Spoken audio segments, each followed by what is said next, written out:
За сайн уу залуусаа. Шинэ видеогоор уулзч байгаа да. Баяртай байна. За эх 7 хоногт алт маань хэрхэн хөдлөх болоо. За ямар нөхцөлд бид нар хэрхэн арилжаанд оролцох вэ гэдэг талаараа ярилццгаая. Тэгээд энэ 7 хоногоос эхлээд тодорхой хугацаанд магадгүй цаашдаа дандаа ч гэж магадгүй зөвхөн алтыг яриад явъя гэж бодсон. Ягаад гэвэл манай монголчууд маань бас дээрээс нь манай Discord-ийн гишүүд маань ч гэсэн ер нь ихэвчлэн л алт арилжиж байна. Миний хувьд бол бас зөвхөн алт арилжиж байгаа. Тийм учраас алтаа л ер нь бол ярьчих гэж бодож байна. За тэгвэл өнөөдөр алтан дээр жоохон дэлгэрэнгүй бүгдээ ярий. За ер нь бол трендийн хувьд аптрендийн хөдөлгөөн угаасаа хандлага дээш байгаа том цагууд тэдний бүгдээ мэдж байгаа. За хэрвээ одоо weekly харах юм бол weekly дээр аптрендтэй нэг удаа retracement хөдөлгөөн орж ирсэн.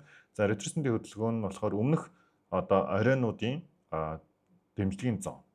Өмнөх оройнуудын дэмжлэгийн зон дээрээс одоо ирээд ойлт хийж байгаа буюу bounce хийж байгаа харагдаж байна. За энэ юу гэсэн үг вэхээр 7 хоногоороо алт маань өргөжлүүлээд өсөх магадлалтай гэж харагдаж байна.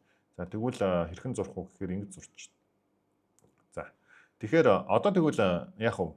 Ямарсан бид нэр daily-гээс эхлээд хардаг шүү дээ. Daily-гээс эхэлж хараад цаашдаа тухайн өдөртөө яг алтан дээр ямар шугам арилжаа хийх вэ гэдэг бүгдээрээ тооцоолдог. За тэгвэл daily time frame-ийн хувьд бол мөн адилхан uptrend-ийн хөдөлгөөнтэй. Uptrend-ийн хөдөлгөөн нь өмнөх одоо low-ийнхаа тий эсвэл low дээр ирээд одоо bounce хийсэн байдалтай буюу ойсон байдалтай харагдаж байгаа. Тэгэхээр эхний ээлжинд өмнөх орой буюу өмнөх одоо all time high руугаа мэдээж хэрэг алт маань чиглэж байна. За тэгэхээр ингэж орж ирсэн одоо хөдөлгөөний дараа импульсийн хөдөлгөөн явахдаа баг зэргийн одоо нөгөө тренд үүсгэсэн. За энэ тренд нь хэрхэн орж ирсэн бэ гэхээр ингээд дэшээ. За ийшээ нэг орж ирлээ дэшээ. За энэ трендийн daily дээр миний хувьд бол ямар ч сан эх 7 хоногийн ихээр өмнөх all time high-аас шалах магадлал амар өндөр гэж харж байгаа. Ягаад гэвэл энд нэг орж ирсэн трендийн хувьд бол буцаад дэшээ явхаар бидний хувьд бол Fibonacci татаж үзнэ. Тэгэхээр Fibonacci татахаар хангалттай одоо нэг 4564 гэдэг хан шиг хүрчгээр харагдаад байгаа. Тийм учраас бидний хувьд бол үргэлжлүүлээд алтыг бол дээшээ харна. За тэгвэл яг оролдоо хийхдээ хэрхэн хийх вэ гэдгийг бүгдээрээ бас харцгаая. За 5 дахь өдөр бол миний хувьд алтан дээр яг мэдээний үеэр жоохон доошоогоо савж орж ирээд тэгэд үргэлжлээд дээшээ өсөх болоо гэж бодсон. Шууд хөдөлгөөн маань дээшээ өссөн.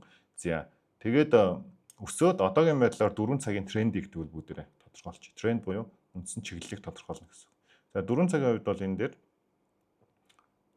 даун трендийн хөдөлгөөнийг ишиг үзүүлчихэд за хамгийн сүүлд үүссэн энд 9-ийн хаяг дээшээ сэтэлснээрээ за өслөө шүү, ап явлаа шүү гэдэг одоо дохиог бидэнд өгсөн. За ингэж ап яваад за энд яг энэ зүүнүүдийг тооцохгүйгээр ийшээ ингэж тооцож болно. За тэгээд дараа нь ийшээ нэг унж одоо retracement хөдөлгөөн орж ирсэн. За retracement хөдөлгөөн орж ирсний дараа өмнө үүссэн хаяудаа энд сэтэлж гарч ирсэн. За сэтэлснээ дараа мэдээж хэрэг одоо bounce хийгээд дээшээ явсан байдалтай харагдаж байна. За тэгвэл одоо алтны хувьд бол бид нар бас шууд байтахад бол жоохон асуудалтай. За яагаад үг гэхээр маш хүчтэй импульс орж ирсэн байгаа. Тэгэхээр өмнөх одоо all time high руу бид нар одоо байтахын тулд дахиад retracement-ийн хөдөлгөөн хүлээн. За тэгвэл энэ retracement-ийн хөдөлгөөн хаашаа орж ирэх боломжтой вэ гэхээр эхний ээлжинд бидний хувьд бол дээшээ ап харахтаа өмнөх оройнуудад имжлэгийн зон буюу тийм. За ханшны хувьд бол нэг 4480 гэдэг ханшнаас ер нь бол байдна гэж бодох хэрэгтэй. За одоо шууд байдна гэвэл маш эрсдэлтэй байгаа гэдгийг та бүхэн дахиад хэлье. Тэгэхээр эх 7 хоногийн хувьд бол байдна. За байдахтаа бидний байдах эхний зон бол энэ зон байж харагдаж байна. За хэрэг яг retracement орж ирэхгүй шууд дээшээ хай руу орчих юм бол одоо all time high-аас нь бид нар сэлдэхгүй дахиад хүлээж агаад унж орж ирэхээр нь байдна гэсэн үг. Энийг бүгдээр анзаарах хэрэгтэй. За тэгвэл 30 минутыг нэг харчээ. За энэ дээр түрүүний зурсан юунууд байна. Эднийг түр авчи да. Ингээд. За энэ баг байж байгаа юм уу дөө. За энэ цагаанаар зурсан маань болохоор бидний 4 цагийн одоо юу байгаа. 4 цагийн трендийн хөдөлгөөн байгаа. Тэгэхээр 4 цагийн трендийн хөдөлгөөн маань яг нь одоо энд импульс явчаад за 30 минутын дээр ялангуяа маш гоё аптрендийг харуулсан. За энд retracement өгөөд буцаад одоо импульс явж байгаа байдалтай харагдаж байна. Тэгвэл 30 минутын хувьд бол харахаар шүү дээ тий. Буцаад орж ирнэ гэхэд бол өмнөх оройгоо нэг сэтгэлээд орж ирэх юм шиг л харагдаж байна да. Тэгэхээр яг харахгүй 30 минутын дээр ч гэсэн бид нар уналт хүлээхээ зур харахгүй юм байна л да. Хараа. Ингээд явцсан. Ийшээ импульс retracement одоо эндээс импульс эхэлж байгаа гэж үзвэл дээшээ нэг орж ирнэ. За тэгээ буцаад одоо pull back-аас нь буюу retracement-ийн хөдөлгөөнөөс дээшээ харахаар харагдаж байна. Тэгэхээр энэ дээр яг 30 минутын дээр бидний хувьд бол яг хоёр арилжааны төлөвлөгөө гаргаж болж шүү.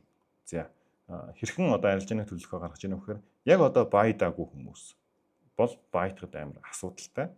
За тийм учраас хүлээнэ. За яагаад байтахад асуудалтай вэ гэхээр хэрэг бид нар эндээс байтах юм бол stop loss-ыг 4458 дээр тавих шаардлагатай болчихно гэсэн. За stop loss-ыг ийшээ тавина гэдэг чинь бидний хувьд бол амар өндөр pip. За ийм өндөр, тэгээ ийм их pip-ний stop loss байх боломжгүй баг тий. Тийм учраас 480 pip-ний stop loss гэж байхгүй шүү дээ. За яагаад байддгүй шалтгааныг одоо бүгдээрээ анзаарч байгаа хэ тий. Ханш маань хэдийгээр uptrend-ийн хөдөлгөөнтэй байгаа ч гэсэн retracement-ийн хөдөлгөөн хийхдээ өмнөх uptrend-ийн ёроолыг доошоо сэтгэхгүй хэмжээнд retracement хийгээд дээш өсөж болдог. За энэ дээр хичээл орчлоо шүү. Тэгэхээр яг ингээд өссөн байгаа, хөдөлгөөн явцсан байгаа одоо арилжаа руу орё гэвэл бидний хувьд бол stop loss-ыг маш хол тавьж өгдөг. Тэгээ нэг бол энэ үндсэн эсвийн хааны доор эсвэл яг энэ хөдөлгөөн өссөн одоо энэ ёроолын доор гэсэн. За тэгвэл хамгийн бидний ойрхон эсэл болохоор ийшээ 280 пипний эсэл тавигдаж байгаа учраас эндээс байдаагүй хүмүүс орох боломжгүй гэж хэлээд байгаа гэсэн. За тэгвэл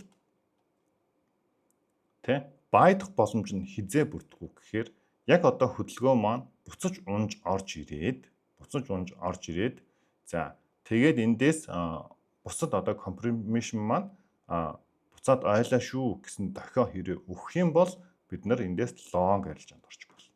Яагаад гэвэл stop loss маань хангалттай хэмжээнд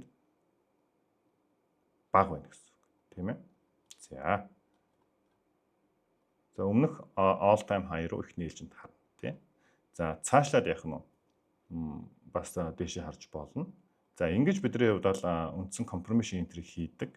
За ингэхгүйгээр яг одоо байдангууд за манайхны хувьд бол яг эсэл цохоод байна. Яг эсэл цохол явцдаг гэдэг шалтгаан нь stop loss-оо дөрмийн бус газар буюу цогтхоор газар тавьчихдаг гэсэн. За 30 pip 40 pip тий. За яг зүгээр pip-ээр тооцоод stop loss-оо тавиад за ингээд тавьчлаа гэж утгаад хөдөлгөөн яах нь stop loss-ыг цохиж орж ирээд тий. Заавал эндээс биш. Ийшээ цохиж орж ирээд дээшээ хөдөлгөөн явчих болно гэсэн үг. Ингэвэл хайран байгаа сте тий. Тэгэхээр бидний хувьд бол яг үндсэн одоо цохих хамгийн бага магадлалтай газар stop loss-ыг тавьдаг. За ингэснээр stop loss цохих магадлал маань буурдаг гэсэн үг байна шүү дээ. За ийм байна залуусаа. Тэгэхээр өөр ярих юм байхгүй. Ер нь бол хөдөлгөөн бол авч чигээрээ. За selling confirmation харах юм уу? Энэ 7 хоногт. Selling confirmation баг харах боломжгүй. За үнэхээр selling confirmation харна гэвэл ер нь боломжгүй. Хараа. Ер нь бол алтан дээр буцаад одоо хөдөлгөөн унлаа шүү гэдэг тохиол миний хувьд бол бүр яг свингэр штэ тий. Бүр ингээд тренд доошоогоо иргэсэн энэ гэсэн тэр тохиог бол энэ ёроолыг сэтэлжээж л авч үзнэ. Энэ ёроолыг сэтэлжээж том цаг буцаад унна гэж үзнэ. Энэ ёроолыг сэтлэх хүртэл алтан дээр дандаа бай харна гэсэн үг. За тэгэхээр яг шинээр сонирхож байгаа хүмүүсийн хувьд бол яг миний яриаг сайн ойлгохгүй ч магадгүй. За яагаад гэвэл яг техник шинжилгээ, support resistance ч юм уу тэр талаар мэдэхгүй ч магадгүй. Тийм учраас би яг ойлгомжтой хэлэхэд шүү дээ, тийм. Энэ 4408 гэдэг ханшийг доошоо сэтлээгүй тохиолдолд бид нар аль болох алтан дээр баядах хэрэгтэй. Яагаад гэвэл бидний үндсэн том цагууд маань бүгдээрээ аптрендтэй байгаа учраас жижиг цагийнхаа өөртөө шинжилгээний арга барилаар компромишн бүрдэх үед бидний хувьд бол баядах хэрэгтэй. За тэгээд эндээс харах юм бол ялангуяа 4 цаг 30 минут 2 маань бараг адилхан трендтэй буюу аптрендтэй импульстай явж байна. Тийм учраас буцаад retracement-ийн хөдөлгөөн орж ирэх бид нар байдаад явбал яг маш өндөр арилжааны боломжууд байна. Жишээлбэл эндээс ретресэнд орж ирээд дээшээ импульс явж байна. За эндээс баг зэргийн сэтгэлд орж иж магадгүй. Тэгээ дахиад ретресэнд ороод ирвэл бид нар байднаа. Ингээл байдах журмаар бүгдээрээ явнаа гэсэн үг шүү. За эх технологийн хувьд бол ийм байна. Тэгэхээр алтны хувьд бол бид нар үргэлжлүүлээд дээшээ харна. За дээшээ харахтаа бүгдээрээ ахаад нэг Fibonacci татаад харчий. Яг энэ хөдөлгөөний хувьд